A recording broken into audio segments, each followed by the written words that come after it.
Hello everybody, welcome back. We are back from our break, continuing on with Black Myth Wukong.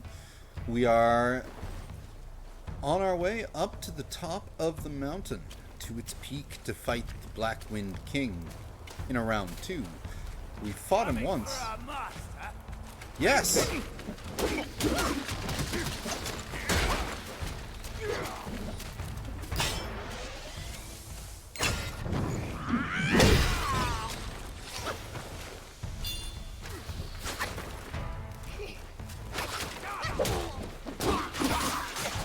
Ow. Hey.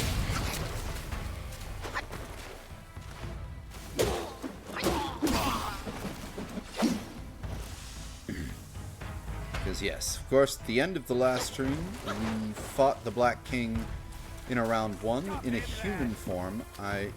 All the lore says he's a bear, and even after the fight, he was referred to as a black bear. So I'm assuming round 2 will be a fight with his animal form. Ahead is a treacherous path, young one.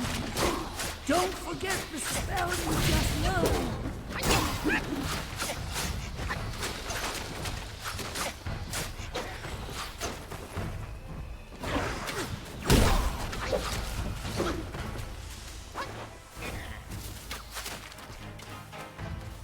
I see it. No? Can't go up that way? Oh. Go up this way.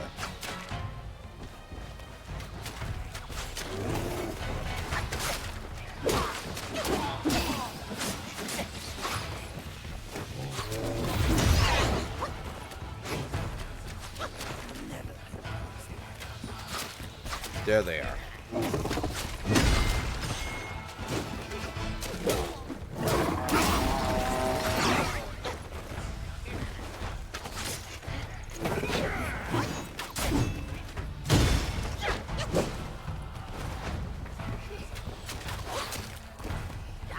Really?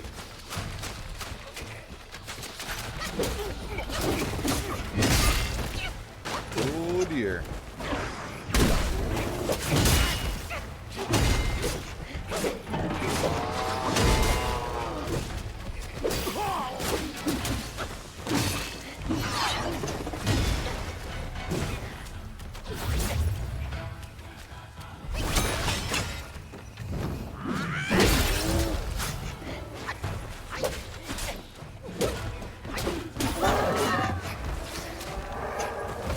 Okay, now, you. How do we get up to you?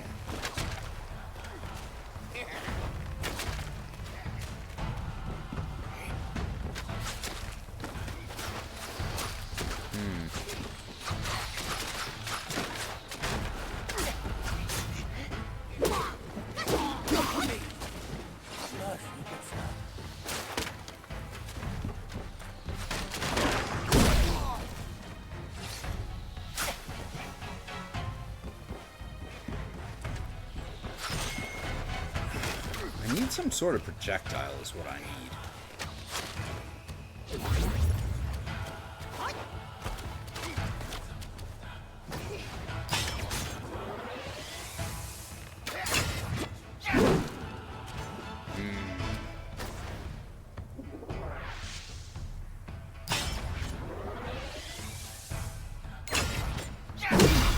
There we go.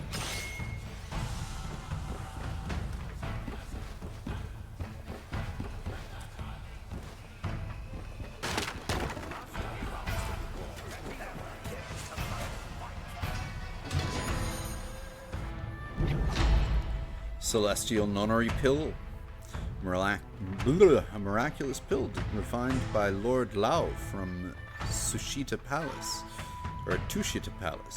that massively increases your maximum stamina. Nice.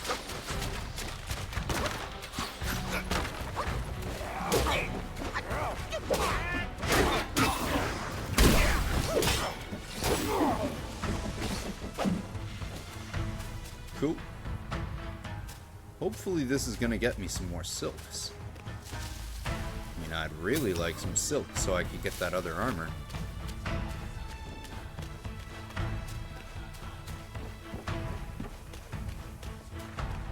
Master promised a reward whoever kills the moon.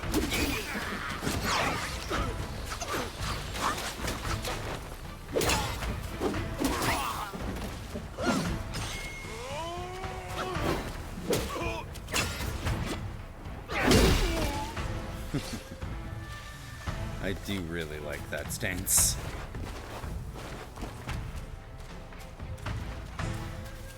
Nothing down here, okay.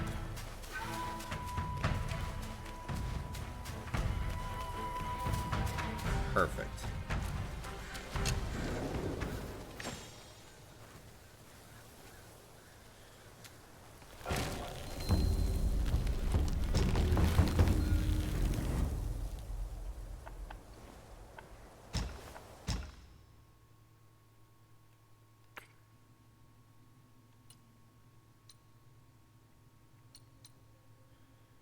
Still lack the silks.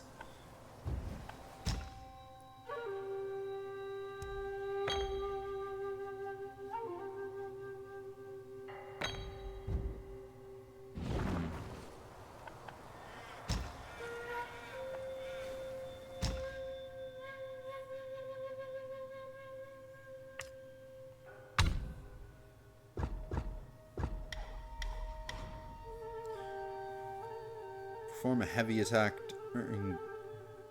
during light attack combo will consume a focus point and execute sweeping gale. Ooh. Using it as a pivot, the Destined One grasps the staff with one hand and executes a full aerial spin, delivering sweeping kicks to all nearby enemies. Yes, please.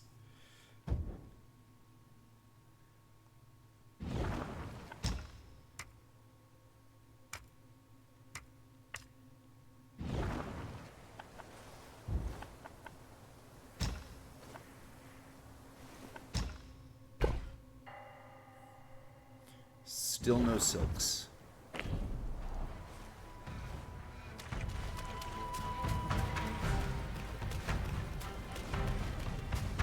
Ah, here we are at the top of the mountain. He once told me, out of sight, out of mind is a fool's task. Seeing but seeing through is what wise men do. But didn't he turn mad by what he saw too?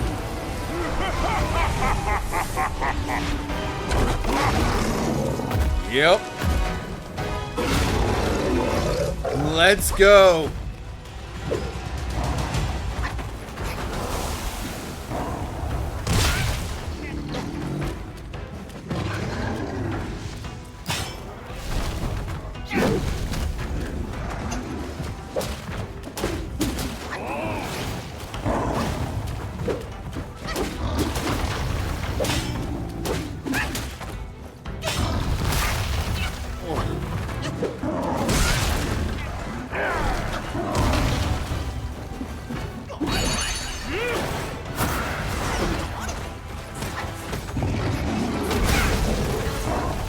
Ouch.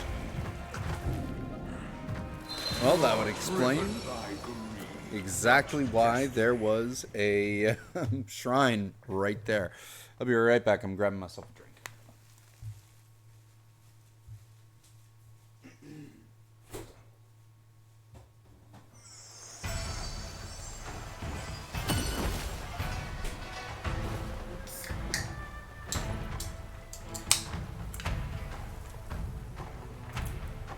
Alrighty. Let's get this bear fight on.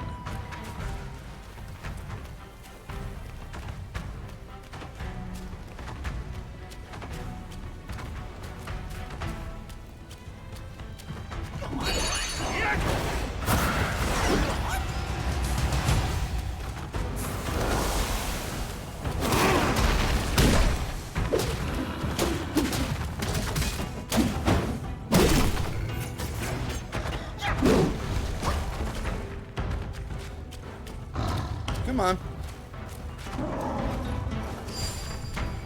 Come on.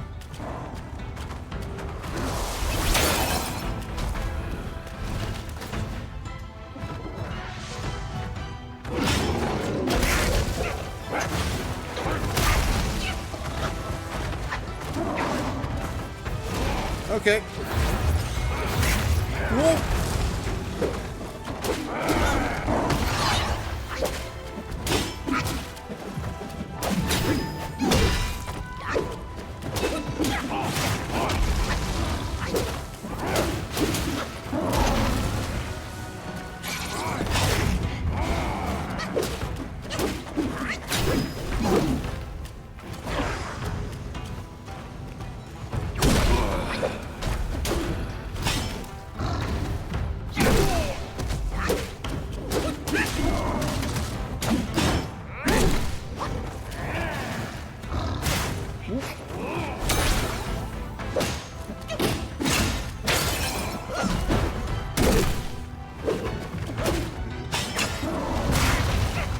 Damn. Whoa.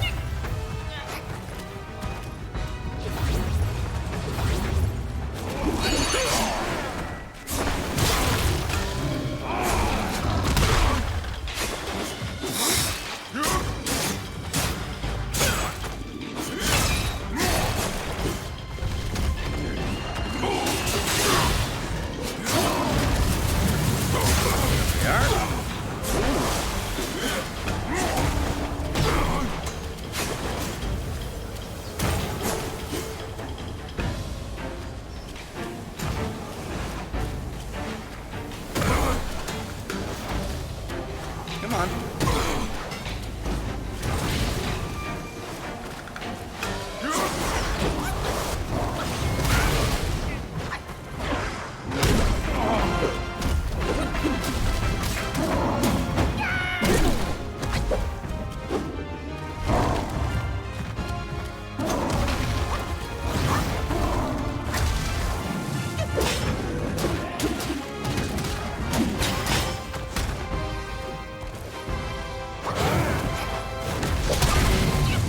Oh dear.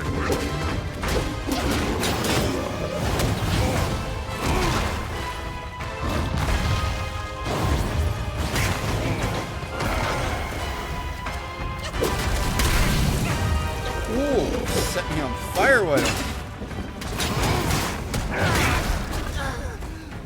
That was close. Ahoy, Mr. Drew. Yes, bear witness to round 2 with the king.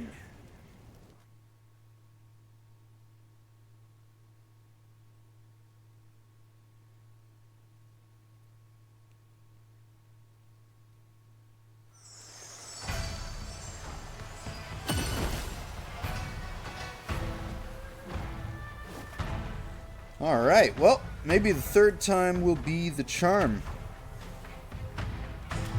And I hope you are having a good evening, Mr. Drew. See, I would have liked to have had access to,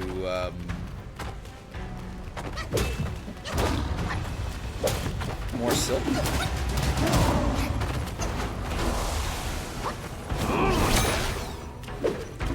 Oh, that was not.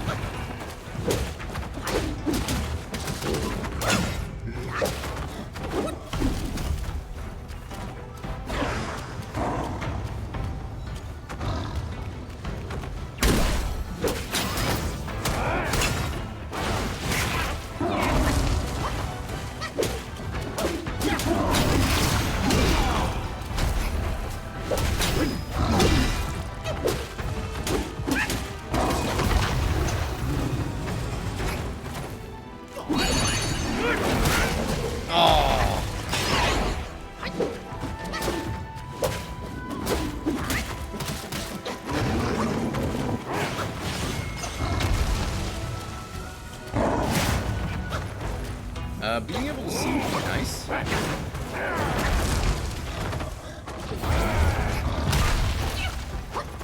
Dodged a bit too early.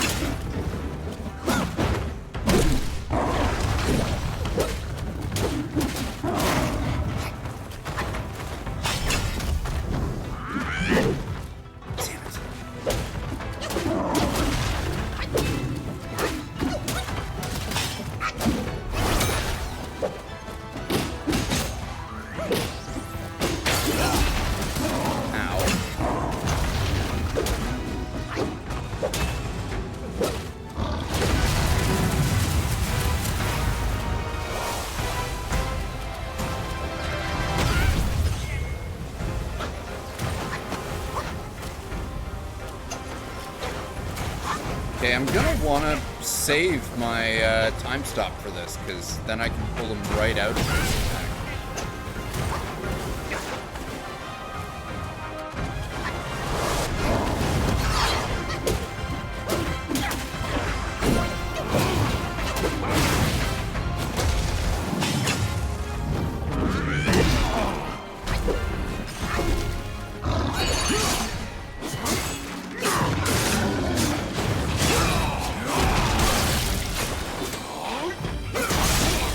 Yes!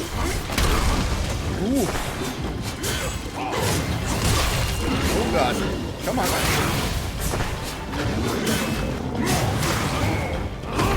Yes, what every gay man wants to see. A face full of bear crotch.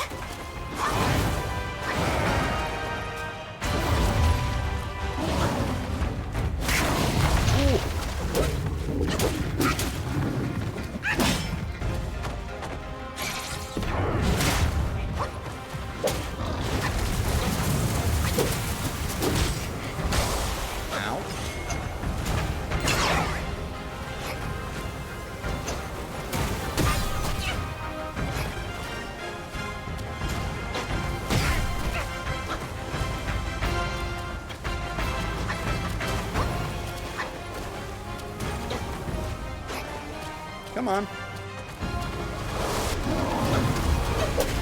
You missed.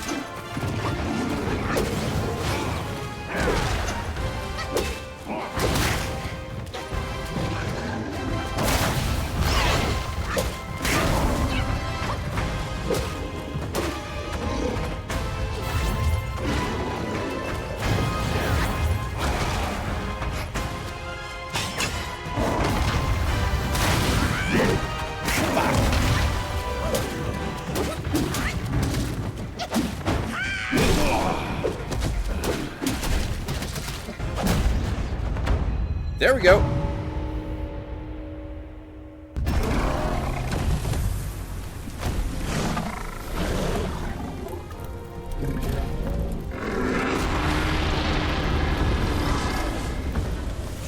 Cunning wretch!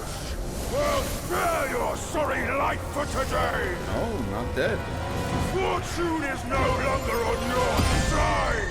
No one will come to your aid. All I need is to take it elsewhere and rebuild everything anew! Is that one of the 6 pieces of sage? What's going on? What? Oh, it wanted to go with me, didn't it?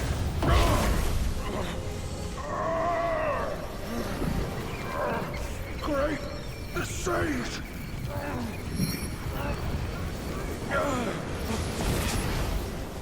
Oh, pardon me, young sage. Mercy, young sage, have mercy. I was just a pawn of the Celestial Court. If given a choice, who dared to challenge the mighty wrecker of the Celestial Palace? His words ring true. No matter how daring he was, he had not the nerve to harm the great sage. There must be someone else pulling all the strings. Exactly, and this thing is eerie. I had no idea how to make use of its power. Except to enshrine it up there, tricking lesser Yaoguais into offerings. If you pardon me, I'll go back to Guanlin to atone for my actions and be put back on the engaging band. You will never see me out there anymore. Oh, ignore his nonsense. Go now, little monkey. Go and retrieve the great sage's relic. I shall.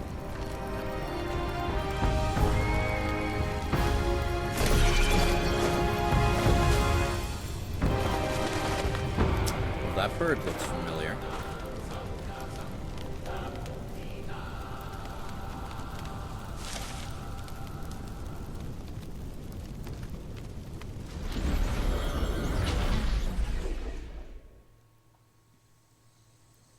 What?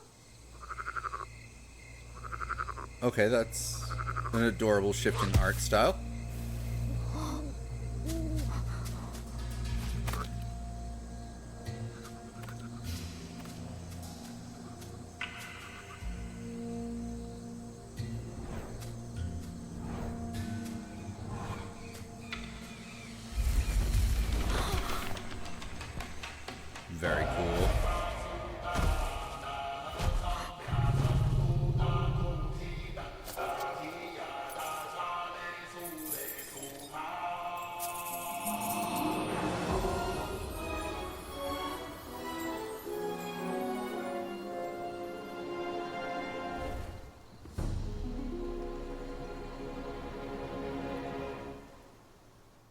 再卷起千般缘，色与空，弹指间，轮回路有万次劫，求不得，闭上眼，一生 Is that Guan Shi taking that one's place?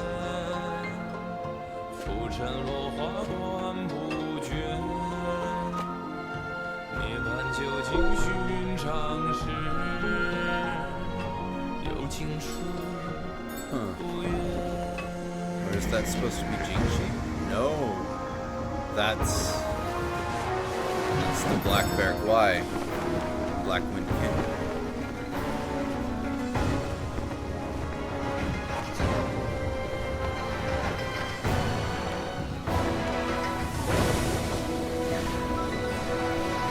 A lot of Kasayas. 口中念，心中言，现世报，却方便。修行路，无名情，幡动时，莫等闲。一生功名情如烟。 Wait, that is Jinchi? 最是萤火情失眠，看真知，看见。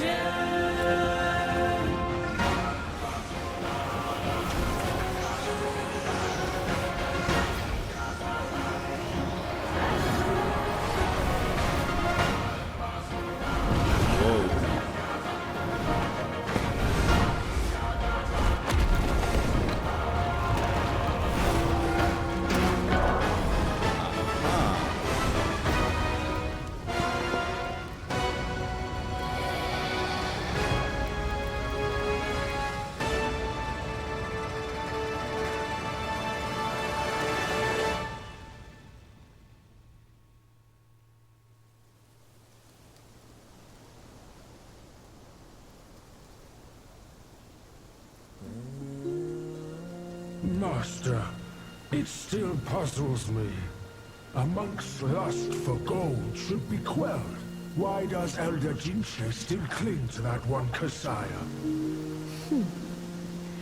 Bereft of that Kasaya, how shall they show the world their ties are cut and their lust is quelled?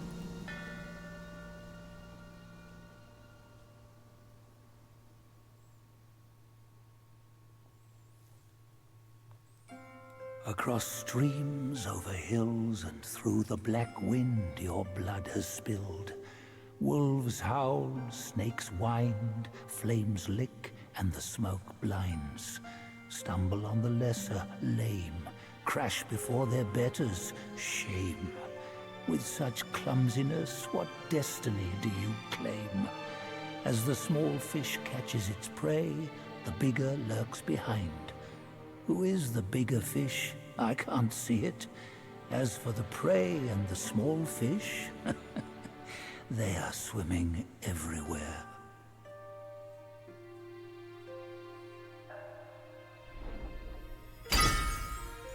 Relic? Oh, right. One of the 6 relics of the sage. Wait, there's only 5. Oh, and the one in the middle.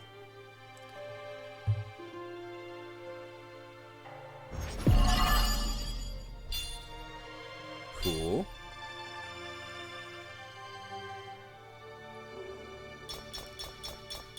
Flame Ebon Gold. When fortune forsakes you, your gold dulls to iron. Yet when embraced by luck, even your iron sharpens to gold. This material can be used for crafting weapons. Yes! Silks! Only 2, but I needed them. Thread produced by an old silkworm. This can be used to craft armor. We got 5 yarn. Got some stone spirit. Got some Yaoguai core. And another mind core.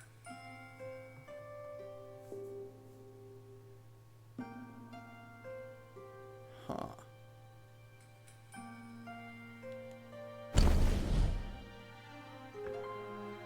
Relics. Craving eyes. A glimpse reveals the foe's might. A talent tilts to an unfair fight. Identifies the Yaoguais that bear spirits. Oh. Opportune Watcher considerably increases focus gains upon consecutive successful light attack hits. Eagle Eye. Upon successful hit with Unveiling Strike, the cooldown of this spell is massively reduced. That's cool. Considerably increases critical hit damage.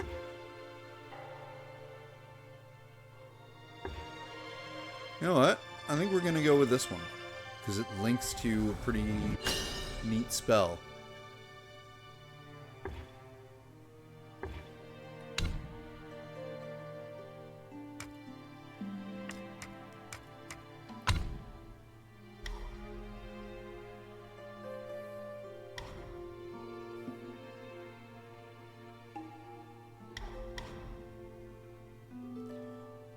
Increases critical hit chance of Unveiling Strike, which stacks per second in Cloud Step. This is effective stack up to 10 times. Okay, sure. We'll start with that one. I like criticals. Hello, Audio Boy.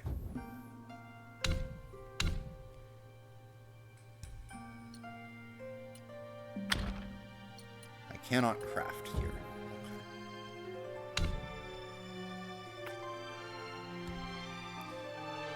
The Awakened Wine Worm.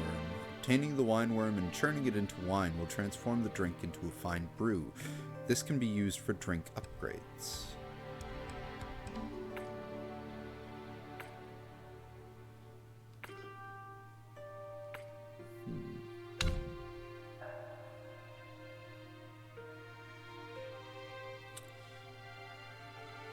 Looks like I may have missed a few things here. Look, maybe I missed a side boss? Or 2 side bosses, maybe, because it says I only got 3 chiefs and 4 kings. And 13 out of 14 lesser Yaoguai?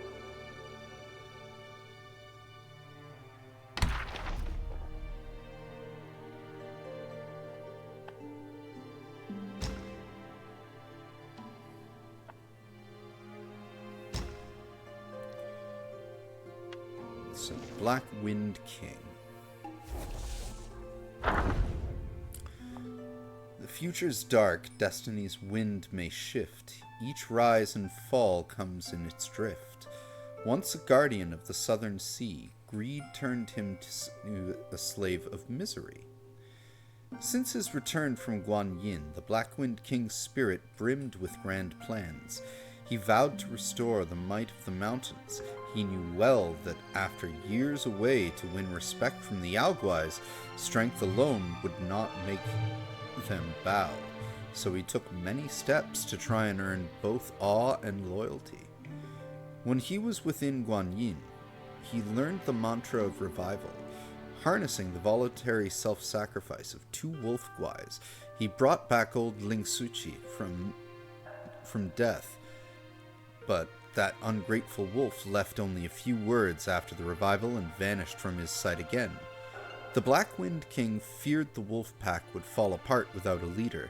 He had to choose another wolf to head the pack, a grey wolf guai who wandered here from Shituo Ridge. Strong in his prime was a fine choice. The Black Wind King gave him the name of Ling Suchi and helped him take the seat. Yet the wolf pack rose against their new master in the temple, and it almost led to a bloodbath among kin. In his frustration, the Black Wind King used the mantra to try and bring back to life the old monk he used to practice with. But the soul of the monk did not return to the stitched corpse. Instead, it fused with the gold, silver, and copper coins the monk had buried in life, forming a maddened golem. It wandered and disturbed the mountain garrison day after day, never relenting. That would be the Wandering White. The newly appointed white-clad noble is far from ordinary. He typically indulges in solitary reading and poetry. Despite his outward appearance of loyalty and sincerity, he remains shrouded in mystery, making it impossible for others to fathom his true intentions. Alas, To think too highly of oneself and end up achieving nothing. It is true that they say a fool with ambition is worse than a nobody. Black Bear Gwai. In Guanyin's grove his greed won't cease. Southern tides bring no release. Schemes cloud his sight. On Bodhi Peak he learned life's worth is peace. In the purple bamboo grove where Guanyin resided, life was usually tranquil. The Black Bear Gwai spent his days eating bamboo shoots with Aster and drinking homemade bamboo leaf brew. His days had become so unremarkable, they almost faded into nothingness. One day, the Luong princess paid him a sudden visit with Red Boy, her servant. Flustered, the black bear hastily gathered his dishes, trying to hide the mess. The Luong princess rolled her eyes and asked, "Have you thought about the task Guanyin mentioned to you a few days ago?" The Black Bear Gwai didn't answer. He simply retrieved a box out of the chest and handed it to the Luong princess. The Red Boy snatched it and opened it. Inside was a transparent, honey-fried sugar sculpture of an immortal riding a lion, known as a lion immortal candy. Yesterday, there was a Dharma assembly at the top of the feast. There was this exquisite and eye-catching sugar sculpture. I specifically saved it for you as a token of respect. Do you presume to understand my tastes? Keep this for the children. Hearing this, Red Boy lost interest and stuffed the box back into the Black Bear Gwai's arms. Only then did the Long Princess let out a contemptuous laugh. Cognizant of his blunder, Black Bear Gwai mumbled, "I'm willing to serve, but my abilities are mediocre. I'm afraid I can't handle such an important matter." The Long Princess replied, "Do you think we don't know that? Don't worry. There will be those fiercer and more ruthless than you leading the charge. No work, no reward. If it's a thorny matter, I might not be able to handle it. Guanyin will attend to all. No thorny matters shall prevail. Do not try to fool me. Guanyin instructed me to practice quietly here. Why would she intervene?" Guanyin must have been the woman that we saw in that animated reel. The Long Princess wore a long face and said, "How can you be so timid? This is a great opportunity. More people are vying for it than you could even imagine.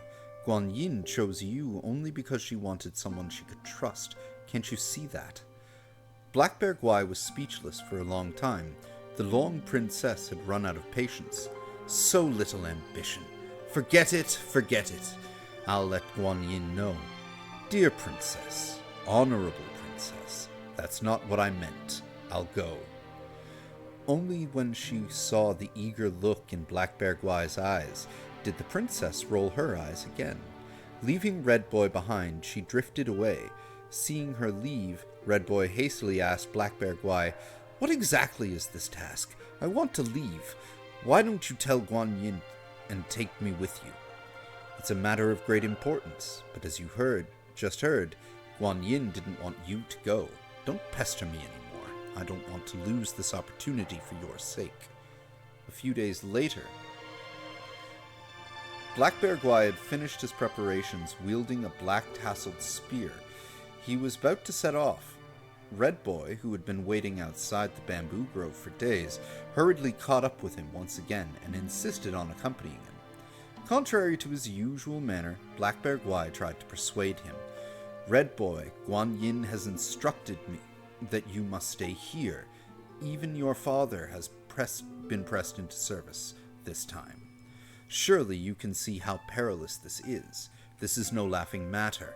He touched the encaging band around his head and sighed. "To risk one's life just to remove a headband, it's not worth it." With that, he transformed his body into a black wind and swiftly vanished, paying no heed to Red Boy's desperate shouts. Afterward, Red Boy waited for him outside the bamboo grove for a long time, but he never saw him return. Later, when Red Boy recalled, he realized that it was the last time he ever saw Black Bear Gwai in Guanyin's place. Characters. Keeper of Blackwind Mountain.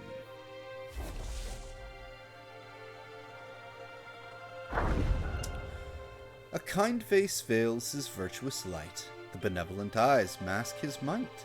To the one he grants a wondrous spell, for that the story has yet to tell. As stated in the celestial laws, the keeper has the duty to observe the living beings in his domain and nurture the soil and streams. That day, the keeper of the Blackwind Mountain made his customary rounds on the hills, tending to mortal concerns. He saw an aged Taoist drawing near from the distance, a vestment embellished with stars, an herb-gathering basket plated from verdant creepers, a fishing drum tapped in his hand, and a song about a lofty moon. In just a few steps, he glided his way to the keeper. The keeper looked closely and was sure they had never met, but judging from the Taoist's white hair, vibrating face, and bright eyes full of authority, the keeper knew he was no ordinary mortal. Hastily, he greeted the Taoist. "Taoist master, this humble keeper pays his respects." The old Taoist nodded slightly and passed his basket to the keeper.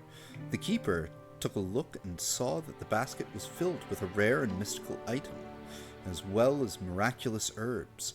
He couldn't help but be startled and asked, "How can a humble keeper accept such a generous gift?"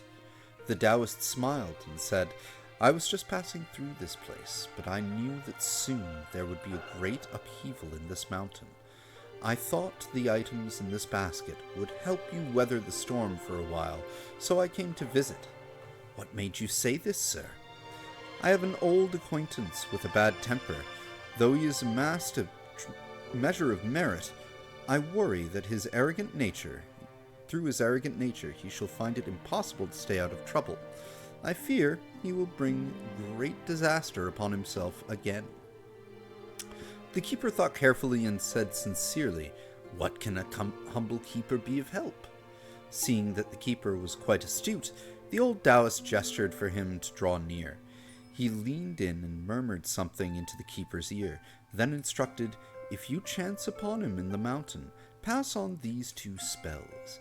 I cannot reveal myself, hence I rely on you to teach him as a means of honoring our bond." The keeper was immensely grateful and bowed deeply in appreciation. The old Taoist returned the bow and was about to leave on a cloud. The keeper hurriedly asked, "May I inquire, Taoist master, from whence do you hail?" By the time the keeper spoke, the Taoist had already vanished into the distance. A leaf floated down from the sky, its faint scent yet distinct, its tip extremely slender and long, a Bodhi leaf. In that moment, a revelation dawned upon the keeper.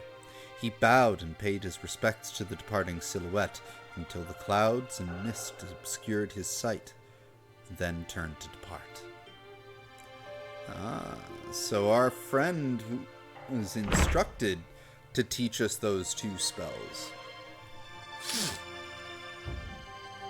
as a way to help us. So we got all of those, and we missed one of each of these. Now, is that just for the chapter? Or is that... Because I will have to go back and find what I missed. Not in this playthrough, but in subsequent playthroughs for sure. Because, damn. But yeah, I actually am thinking that this is a pretty good place to call this stream for the night. We have ended chapter 1, so this is a good pausing point because I do plan to go back to Cyberpunk for a bit tomorrow, and we'll more than likely pick this up as well tomorrow, so I'm going to be doing quite a lot with that stuff. But that fight with the Black Bear Guai was really cool, a lot of fun.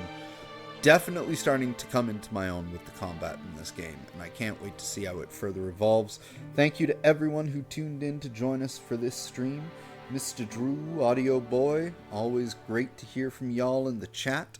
And yeah, we'll see y'all tomorrow for some Cyberpunk 2077. Until then, y'all have a great night, stay awesome, and be excellent to each other. Take care.